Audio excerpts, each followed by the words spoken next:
Hello everyone, kumusta? Ayan guys, kofta pala ang gagawin ko today. I-balls ko yan. Tapos ito onion, tomato and garlic. Lagay ko dyan. Ayan. Lagay ko siya sa ilalim. Tapos mamaya sa ibabaw. Tapos i-balls ko yung kofta. At ilagay ko dito. Lagyan ko mamaya ng sauce guys. Ayan na guys. Tapos na ang paglagay ng kofta balls. So lalagyan ko na po siya ng sauce.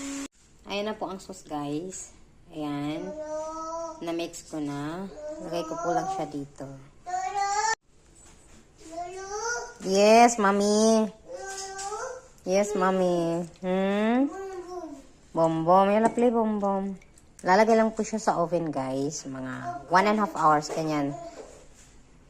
Konti lang na apoy guys. Sa medium lang. Ayan guys. Full lang po natin. Lagyan ng full at ilagay sa oven.